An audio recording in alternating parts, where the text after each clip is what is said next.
Hello YouTube members and subscribers, this is KG Kaiju once again.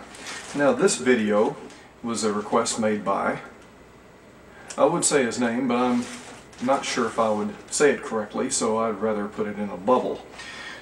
Anyway, his request was for me to do a video of all my Pong units.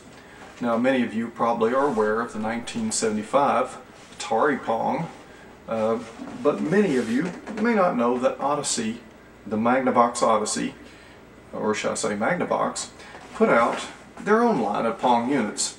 And this is the first of those units, the Odyssey 100. Now unlike the Atari Pong, the Magnavox Odyssey 100 has two different games.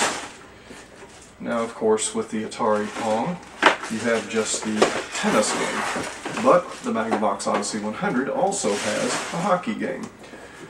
Well, that may not seem that much, but back then, of course, video gaming was just taking its first tentative steps.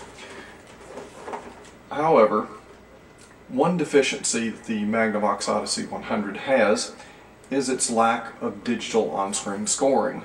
Now the Atari Pong had this, however, Magnavox Odyssey 100 forces each player to move their cursor up and down to correspond with the score, and of course it was completely manual. Now here you have the game switch. You switch between tennis and hockey. The on-off switch. This knob here is to center the gameplay on the screen, and this is the ball speed switch, or knob rather. Right here you may notice that there's a little hole here. This is the first Magnavox system to offer AC adapter compatibility. Now the first console that they put out, the Magnavox Odyssey, was strictly battery powered, so there is an advantage to this Pong.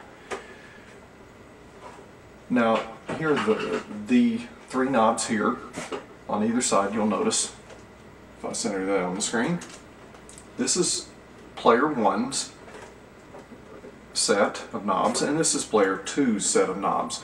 Now what is kind of odd is that the knobs are not exactly in the right order. I don't know what order they're supposed to be in, but player 1, as you can see, this right here for player 1 is the English, controls the English. This is for horizontal, or should I say, sorry, vertical. This is the vertical, and this is the horizontal knob.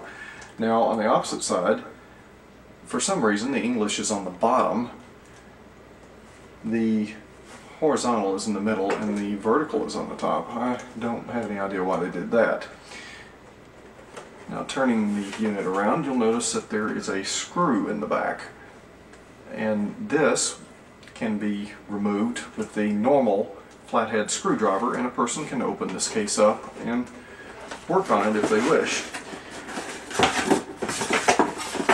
Now here is the TV game switch box. Now at the top you have the game, bottom TV, so it says, and to switch between TV programming and using the gaming unit, it's simply a flip of the switch. Of course, this would hook into the back of an older model TV, as you can see the Y prongs. That unit came out in 1975, at around the same time that the Atari Pong did. Now, in response to the Atari Pong, Magnavox Odyssey, or shall I say Magnavox, decided to put out a second Pong, the Odyssey 200.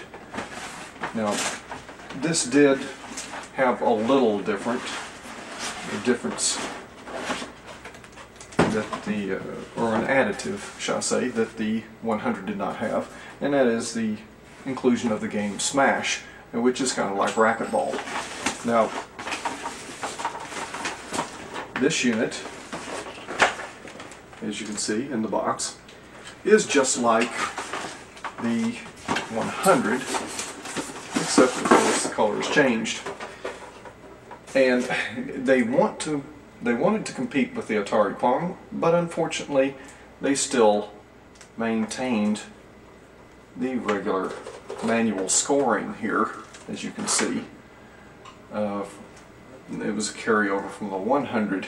The switches are exactly the same with the English, the vertical and horizontal, and they didn't correct the problem for player 2, so they're in the same order that they were in the other unit as well, which I have no idea why they did that. But anyway, here's the game switch knob, and you can choose between 2 and 4 player spots with the little bars you can bounce the ball on. Now, this is the on-off switch. Of course, the center and speed are the same, and so is the AC. And on the back, of course, once again, you have the ability to open it up with a flathead screwdriver. Now, last time I mentioned, or should I say last time, with the last system I mentioned that there is, it had the ability to use an AC adapter. Well, here is an example of that adapter. Now, they did have different models of adapters, which is kind of odd, and I will be showing you all the particular plugs that came with the unit. Now, these were actually, you purchased them separately, so they didn't actually come with the unit. I have to take that back. Alright. Well, that unit, the 200, was put out in 75. Well, as 76 began, the Odyssey 300 was put out. Now, this was in response to the Coleco Telstar. And if we look inside, you can see that this unit sports a bright yellow